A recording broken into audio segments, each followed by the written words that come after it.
Have an awesome guest in the studio. Want to definitely encourage you guys to go ahead, get that pen and pad ready for some real estate investment tips, right? Yes, absolutely. So we have seasoned veteran investor in the area, Jay Parker, which many people know him. He sat on different investment boards. He's done all kind of different strategies. So we're going to kind of do an interview with him today. He comes on the show periodically, pick his brain a little bit, and kind of give you guys some ideas of what you can expect if you decide to get into real estate investment. How are you? I'm doing well, thank you.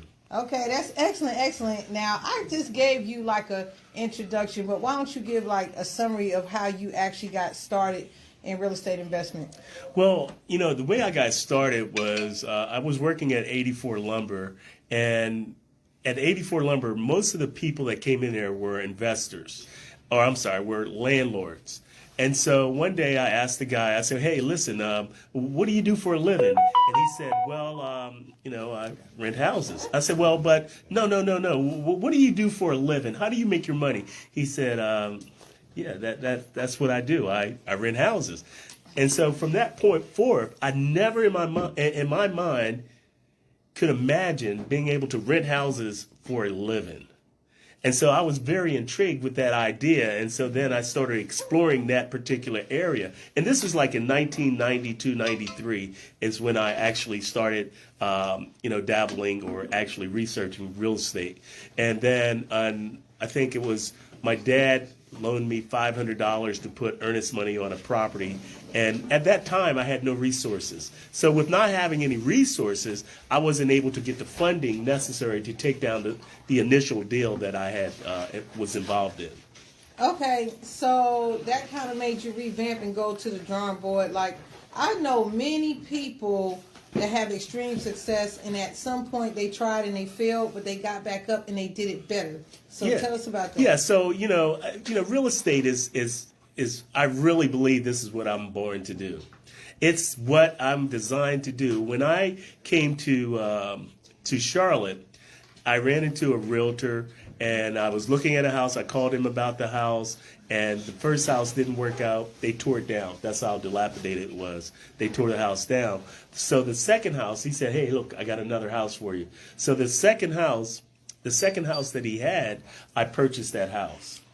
Okay. And then once I purchased that house, I never turned around. So how did you fund that first? Well, the first house that I got was, we were just coming out of the S&L bailout. And so lenders had a lot of inventory, and they needed to liquidate their inventory. So in this particular deal, the lender actually funded the deal for me. Not only did they fund it, but they also gave me $5,000 building escrow money. Okay. At closing. Okay. So you can actually do some rehab on it? Yeah, do some rehab. But, it wasn't really a lot of rehab. It was more so an enticement. Okay. And so then I actually bought another house from them. And so it was, I was on and popping at that point. All right. So let's talk about the different strategies that you have done before we get into details. I want you kind of to recollect first strategy, second strategy, third strategy. You've done probably about 10 strategies. Yeah. There's 4 ways that I buy. Owner finance, subject to, lease option, and for cash, in that order. And so the reason for those 4 different strategies is, one, in that order, owner finance is the lowest barrier. That's the lowest financial barrier that you have to deal with as far as getting into real estate investing. Most people don't get into real estate investment for 2 reasons. One, it's because of cash, not having money, and 2, not having the credit. Whereas in owner finance, you don't necessarily need cash or credit. So you structure the transaction that meets yours and the seller's need. Okay, so you just messed somebody's head up because you just told them they could buy a house without credit? Absolutely. Okay, so let's explain in detail what owner finance is for those that don't know that, an individual or an entity could also act as a lender.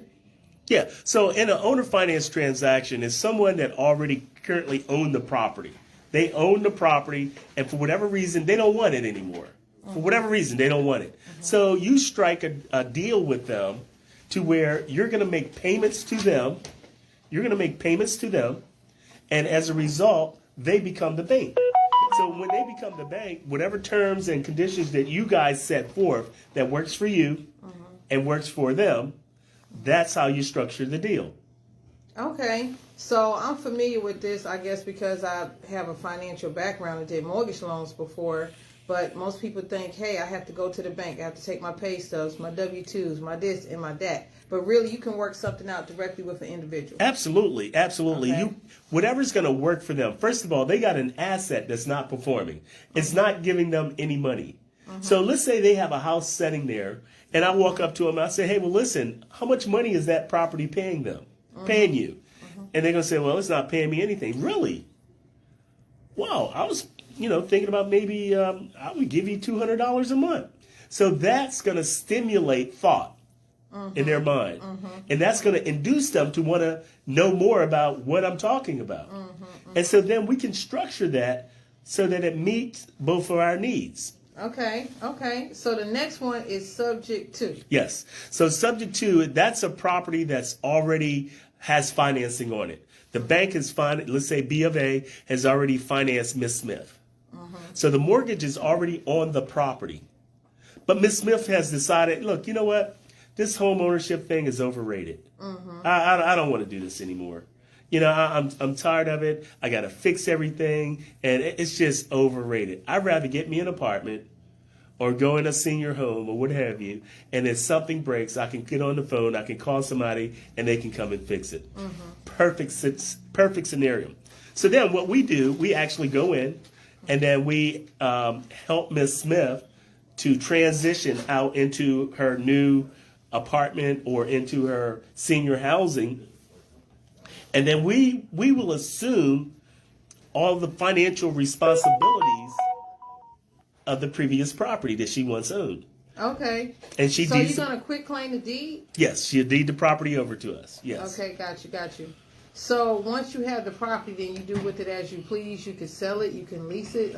Absolutely, you can do whatever you want because you are legally liable for that property. You own that property. You can refinance it. You can keep it in, that current situation. Just depends on the situation. Okay, so this is what you used to call, because I've known Jay for a long time, the big joker. Remember back in the day? Yeah. He was like, you got to get the big joker. Yeah. The deed is in fact the big joker. The big joker. That's the big joker. Okay. And with the big joker, you can do a lot of different things. You can control a lot of things with the big joker. See, you have hedge funds in the area, and so hedge funds are constantly buying. But if you get the deed and they're betting on a property, you have the big joker.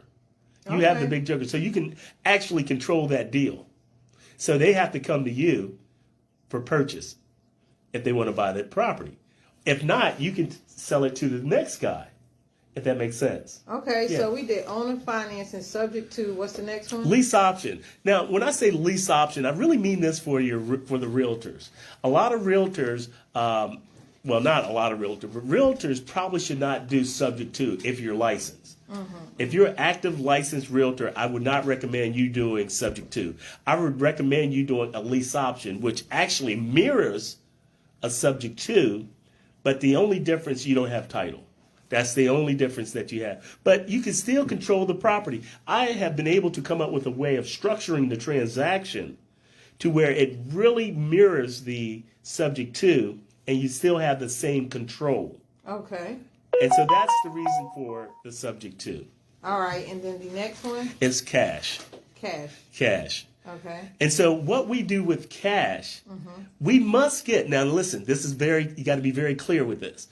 You must get 100% return on your money the first year. Okay. The first year. See, because now we're talking about something totally completely different. We're talking about something, and we're dealing more cash now. And we're dealing with more cash because of the velocity. See, we have to have velocity in the transaction. If I gave you $100,000 and I'm getting 10% on the money, right? It's going to take me almost 10 years to recover that $100,000. So I can't really grow because you have the $100,000, right? And I'm getting it in increments of $10,000 a year.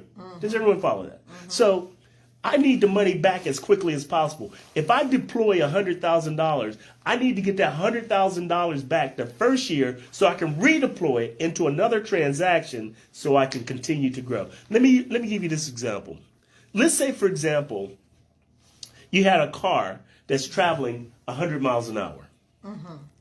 And then you had another car that was traveling 10 miles an hour. And they both started off in New York. And they're going to California. Which one's going to get there first? Obviously, the one that's traveling 100 miles an hour. So once that car takes off at 100 miles an hour, the car that's traveling at 10 will never see it again.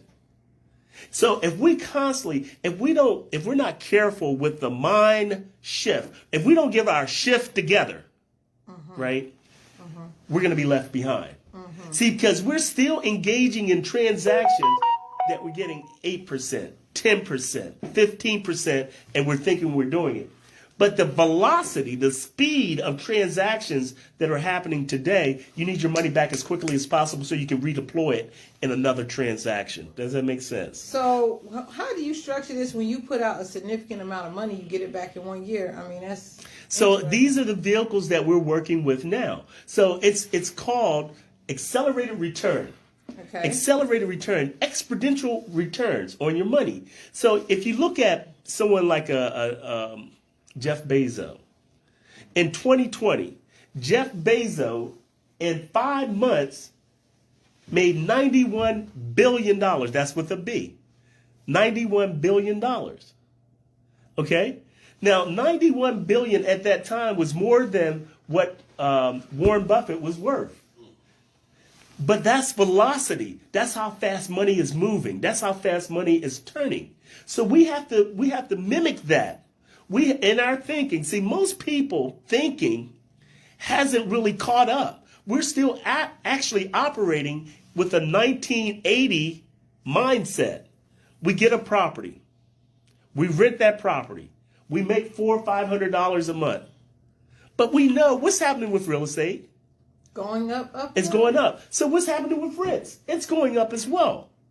But your margin hasn't really done anything.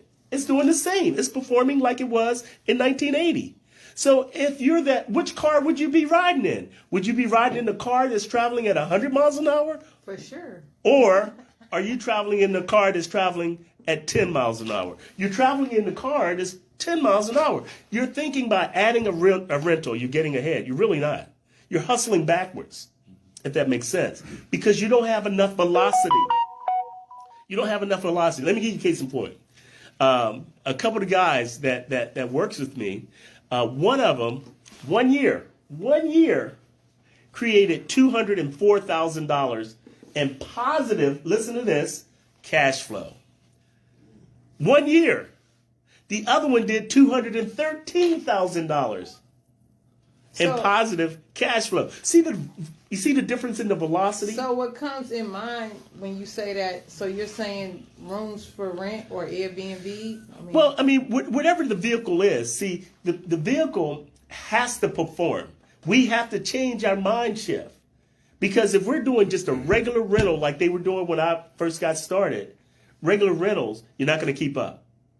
You're not going to keep up. You're going to be operating from that 10 miles an hour car. You need to increase the velocity. You got to increase the velocity of the transaction, and then you have to participate in what is it called? It's accelerated returns. You have to accelerate those returns. Once you do that, once you get the money, you got to do something with the money, because money is a decreasing in value. $1 is decreasing in value. So you have to quickly deploy it into another vehicle, asset, that's doing what? Going up in value. Because the longer you keep that money, what's going to happen? It's going to go down in value. So if I gave you $100,000 today, and you waited 6 months to deploy that money, you're not going to be able to buy at the same rate that you could buy today. Does that make sense? Gotcha. So you have to constantly be buying. You have to constantly deploy that money into an investment that's going to hedge inflation. If you don't do that, what's going to happen? You're going to decrease your value of the money is going to decrease. So I have a question because I know you've been doing like a lot of rooms for rent and helping people do rooms for rent. At one point, you actually did like a group home type thing. Do you remember that? Well, that was years ago. Yeah. Well, I want to know which one you think is better and Well, why. Well, the group home thing was more so experimental. It wasn't really a group home. And what I was dealing with was the market was highly functioning, mentally ill men. That was the market that I was dealing with. And so in that particular market, it was great because I had a 3-bedroom house, and this was 2004. I had a 3-bedroom house, and that 3-bedroom house was making $19.50 a month.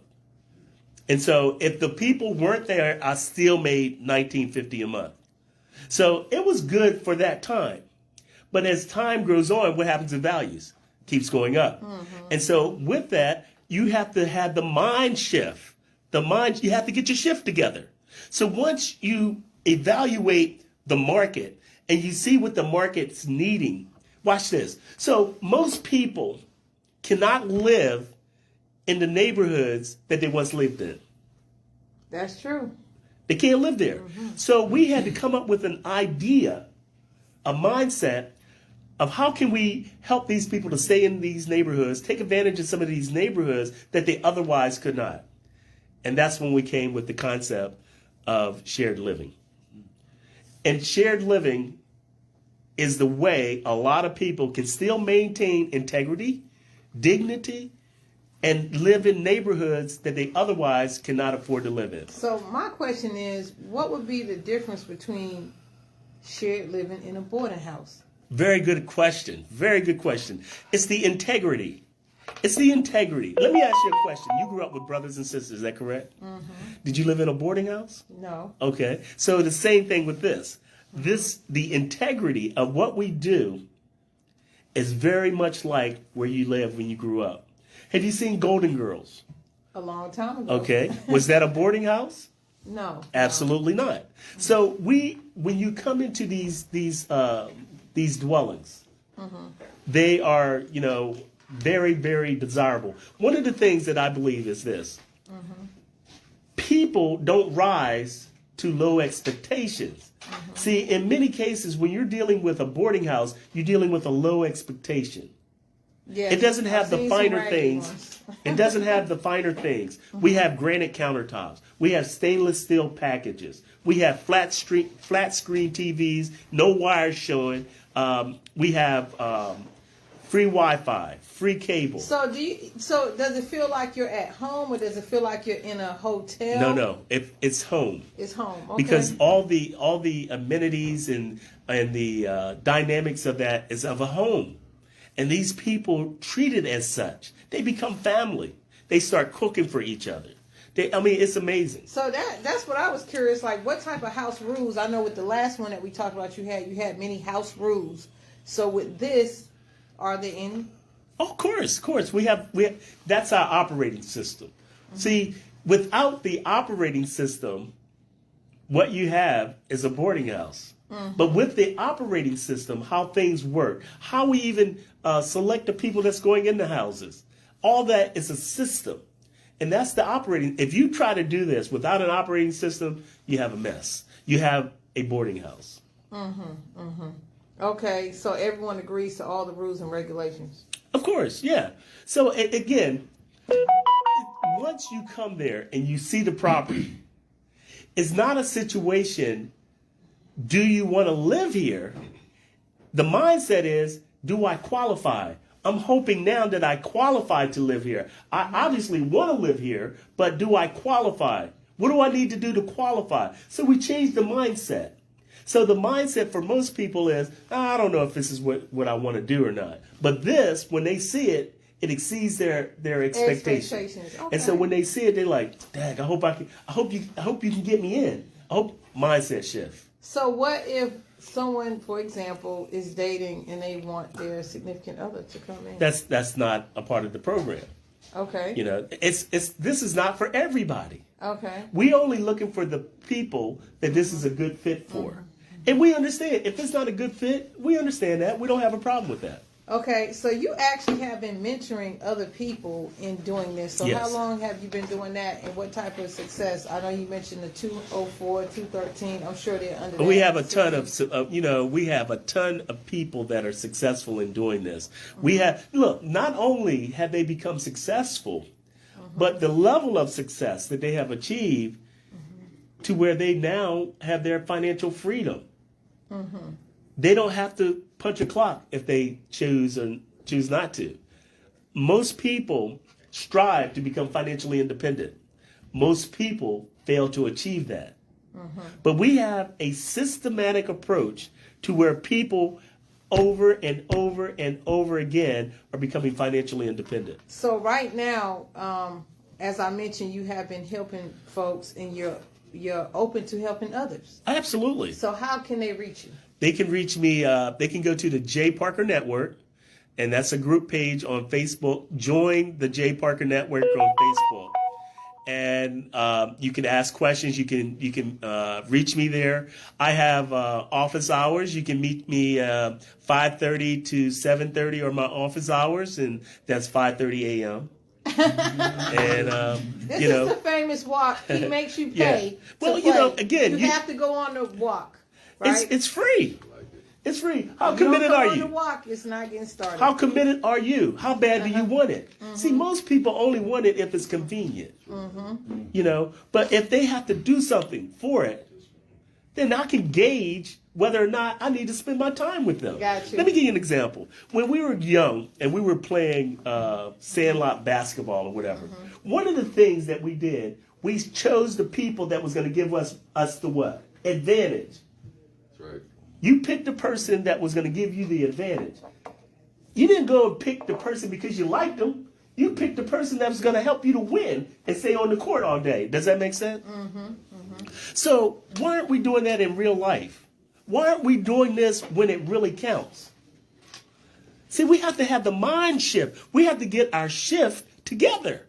Well, we appreciate you for coming and sharing Yes. this information. You know I'm going to have you back. We want you guys Yes. to touch base with Jay at the Jay Parker Network on Facebook, On right? Facebook, or Yes. you can text me and put your name in the text at 704-408-6250. Put your name in the text. If not, I have absolutely no idea who you are. All right, awesome. Okay, so real quick, we have some affordable fun here. Joseph has some Thank you, events thank you, and thank you. activities that are coming up at his venue. Yes, at He's Space going to quickly 12. tell you about it and tell you how you can touch base and have a good time in the city. Come on, appreciation, education, and inspiration. Thank you, Tia, Jay, and all the amazing people here at Streets 103.3. It's amazing to be here at Space 212. Again, at space.212. Go to the Instagram, check us out. Tonight we got vinyl only. Bring your vinyl out. Check us out. 6 to 9, amazing gallery. You're going to have an amazing time. Great people. Next weekend, we have our 212 weekend, all weekend Friday. We're going to tribute. Saturday, we're going to have a marketplace. And Sunday, we're coming back with a Super Bowl edition. Again, go to at space 212 to get more information. All right, and Thank then you. also want to let you guys know that space is for rent as well for events Yes. and gatherings. Beautiful Which I know a lot of space. people are doing stuff outside the house now. 2,900 square feet. Okay. Beautiful windows, secured parking, right off of 85 in the heart of University. Can't miss it. It's a beautiful space right off of North Tryon. All right, so if you want to touch base with anyone that you heard here on the show today, or you're looking to buy or sell real estate, you can text me at 704-287-9749. Shout out to all the people that was on the down payment assistance workshop not too long ago. We had a great audience, and we're going to be working with all you guys to make sure you win in regards to purchasing your houses. But again, text me 704-287-9749. We appreciate you guys for listening to Money Talk. Great show. Great show. Thank you. Huh? Hey, y'all be good. That was a good show. Yeah. Hey guys, thank you guys for tuning in. We didn't get a chance to announce it, but hopefully you guys were able to benefit from some of the content that we were able to share. If you have any additional questions, you can hit us up on Facebook at the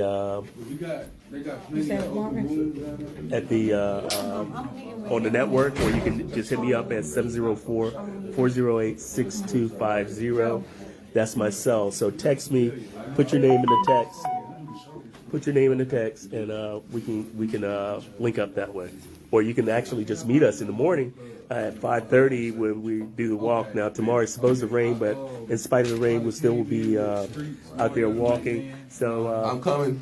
You'll be on camera. Okay. I'm coming. I'll be there. Okay, I'm coming. Joseph's coming. I'm coming. And I don't know whoever else wants to come. Feel free to give us a call. So, Whatever this man's involved with, I'm coming. Just go ahead and put it on there. okay. All right. Well, I look forward to seeing you guys, and I'll call you just to make certain that you show up. All right. Thanks.